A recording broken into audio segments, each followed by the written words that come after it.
it's great to see that the British royal family has just turned into Towie without the hair extensions. Well, like, yes. it's unbelievable. It's one side of it has. the backbiting and the telling us everything that's going on. Fabulous. It is a bit like EastEnders or maybe Dynasty or Dallas. There's definitely a bit of that.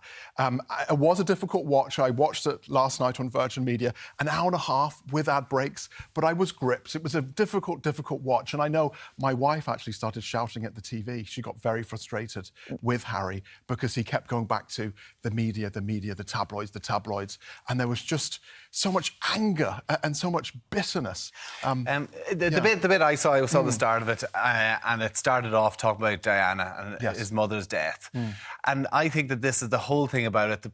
The guy is traumatised by something that happened to him very early in his life in the public spotlight, and he's never been able to grieve, and he just looks and sounds like a troubled guy the whole way through. And when he said Tommy, when he mentions, I only got to cry once, and he talks about shaking hands after his mother died with the public, and their hands were wet, and he didn't know why, because tears from the crowd, and he couldn't cry. You're right, he talks about mental health, he talks about his mental health battles and the difficulties he's faced. And for me, of course, huge empathy. He lost his mum at the age of 12. He grew up in the spotlight. He wants out. This is him.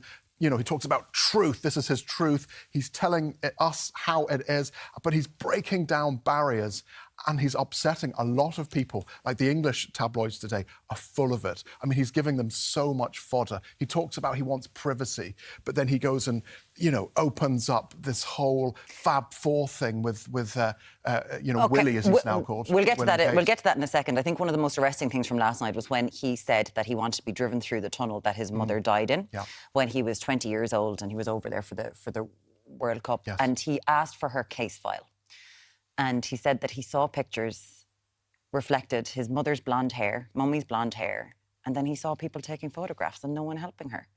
It was awful to in his words, to hear something that we all remember where we were when Diana died. It's a world event. He talks about that too. He says we all remember, and he obviously remembers. He talks about his father, darling boy, at the end of the bed, explaining his mother died. But you can see why he has an issue with the tabloid press when his mother's dying and they're not helping. Of course, and he talks about the chain. He talks about this bicycle chain, and she wouldn't have died if basically the paparazzi weren't there. He strongly hints that perhaps the paparazzi distracted the driver that was drinking and that did drive into the pillar. And I know that tunnel. I bumped into it by accident in Paris once, and it's just a very small tunnel. And of course, there's huge sympathy, and he's entitled to speak out. But I think he's gone a bit too far. I think there's a lot of moaning. He seemed quite complimentary of his father. He spoke about huge love, huge respect for him, and how his dad had to try and father these two boys through that grief.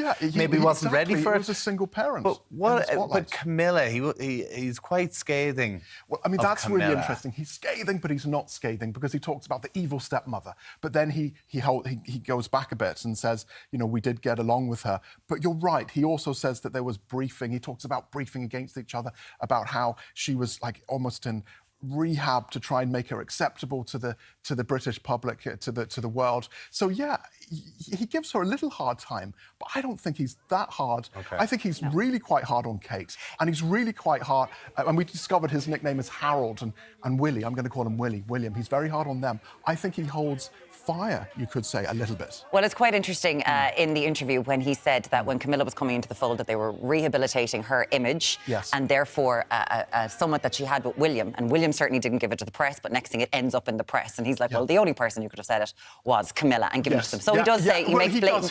He does nail her. He does.